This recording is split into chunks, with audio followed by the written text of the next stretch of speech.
আসসালামু আলাইকুম। মত প্রকাশ টিভি থেকে সকলকে স্বাগত জানাচ্ছি। আমি মুহাম্মদ ইকবাল হোসেন। রাজনীতিতে পাওয়ারের পাশাপাশি যে ম্যাজিক রয়েছে সেটি কিন্তু প্রমাণ করে দিয়েছেন আওয়ামী লীগের সাধারণ সম্পাদক ওবায়দুল কাদের।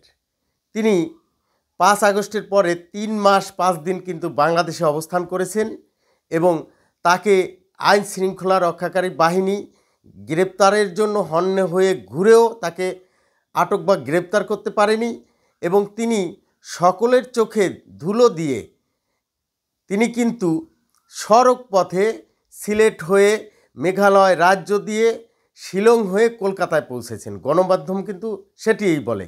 এখন তিনি কিন্তু ৮ নভেম্বর এই বাংলাদেশ থেকে ভারতে চলে যান, কিন্তু ৯ নভেম্বর এই চট্টগ্রাম শহরের হালি শহরের একটি বাড়িতে কিন্তু পুলিশ তল্লাশি চালায়। অর্থাৎ ওবায়দুল কাদের যখন ভারতে, বাংলাদেশের পুলিশ তখন তল্লাশি চালায় বাংলাদেশে। সেইখান থেকে না পেয়ে তার স্ত্রীর বড় ভাইকে কিন্তু নিয়ে জিজ্ঞাসাবাদ করে আবার কিন্তু ছেড়েও দেওয়া হয়। এখন এই বিষয়টি এখন আলোচনায় চলে আসলো কিভাবে? চলে আসার কারণ হলো কিভাবে দেশ ছাড়লেন এই ওবায়দুল কাদের। পুলিশের কাছে ব্যাখ্যা চেয়েছেন আন্তর্জাতিক অপরাধ ট্রাইব্যুনাল। ১৫ দিনের মধ্যে আইজিপিকে ব্যাখ্যা দিতেও বলা হয়েছে।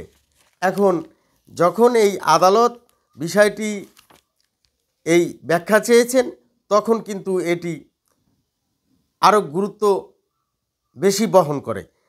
আবার আমাদের যে স্বরাষ্ট্র উপদেষ্টা জাহাঙ্গীর আলম, তিনি কিন্তু বলেছেন যে ওবায়দুল কাদেরের খবর থাকলে ধরে ফেলতাম। অর্থাৎ ওবায়দুল কাদের যে একজন পাকা খেলোয়াড়, সেটি কিন্তু তিনি যে সকলের চোখে ধুলো দিয়ে পালিয়ে যাওয়ার মাধ্যমে বা দেশ ত্যাগ করার মাধ্যমে তিনি কিন্তু সেটি প্রমাণ করে দিয়েছেন। আমরা বিভিন্ন সময় বিভিন্ন গণমাধ্যমেও কিন্তু দেখেছি যে ওবায়দুল কাদেরের বিষয়টি সামনে চলে এসেছিল। অনেক গণমাধ্যম কিন্তু খবর প্রকাশ করেছিল যে পালাবো না বলে কোথায় গেলেন ওবায়দুল কাদের। আসলেই কিন্তু তার কোনো খোঁজ খবর পাওয়া যাচ্ছিল না। অনেকে মনে করছিলেন যে ওবায়দুল কাদের হয়তো অনেক আগে, একদিন আগে ৫ আগস্টের আগে ৪ আগস্টেই হয়তো বিদেশে পাড়ি জমিয়েছিলেন।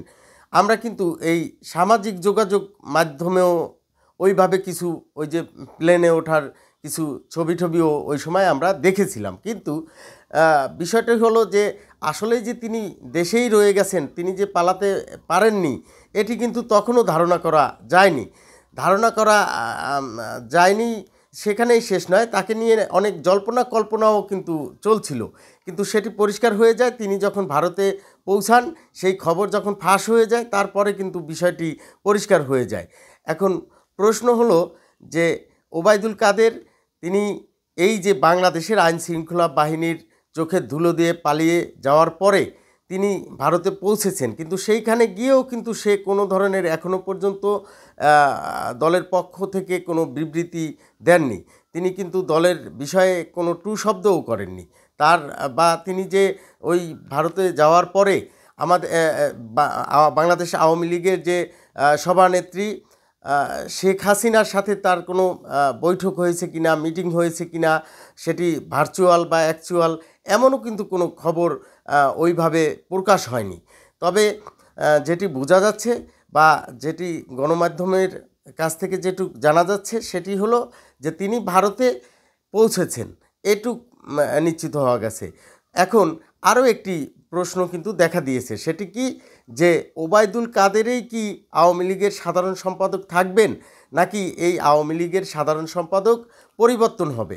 তাহলে আওয়ামী লীগের সাধারণ সম্পাদক ওবায়দুল কাদের ভারতে পালিয়ে গেলেও তিনি যদি কোনো বিবৃতি না দেন বা তার থেকে যদি কোনো সারা শব্দ না পাওয়া যায়, তাহলে কিন্তু এটিই প্রমাণিত হয় যে তিনি শুধুমাত্র প্রাণে বাঁচার জন্যই এই ভারতে গিয়েছেন। তিনি আসলে দলের হয়ে এখন হয়তো নেপথ্যে কাজ করবেন বা দলের ওইভাবে মুখপাত্র হিসাবে তিনি আর কথা বলবেন না। আবার অনেকে বলছেন যে না, তিনি আমাদের যে আওয়ামী লীগের যে সভানেত্রী শেখ হাসিনার সাথে যোগাযোগের পরে সে তার নির্দেশনা মতো সে আবার তার যে আওয়ামী লীগের যে সাধারণ সম্পাদক হিসেবে, আওয়ামী লীগের মুখপাত্র হিসাবে যে বিবৃতি দেওয়ার, দলের কথা বলার যে কথা, সেটি তিনি হয়তো বলবেন, এমনটিও শোনা যাচ্ছে। তো এখন যেটি শোনা যাক, কিন্তু আমরা যদি এই ওবায়দুল কাদেরের যাওয়াটাকে আমরা একটু বিশ্লেষণ করি, সেটি যে ওবায়দুল কাদের এই রাজনীতিতে এইভাবে সড়ক পথে যাওয়ার পরে, তিনি ভারতে যাওয়ার পরে তিনি এই কার্যক্রমের মাধ্যমে বুঝিয়ে দিয়েছেন যে রাজনীতি একটি ম্যাজিকেরও ব্যাপার। এখন সামনে কি হয় ওবায়দুল কাদেরকে নিয়ে, সেটি দেখার প্রত্যাশা রেখে সকলের সুস্বাস্থ্য এবং দীর্ঘায়ু কামনা করে শেষ করছি। আসসালামু আলাইকুম।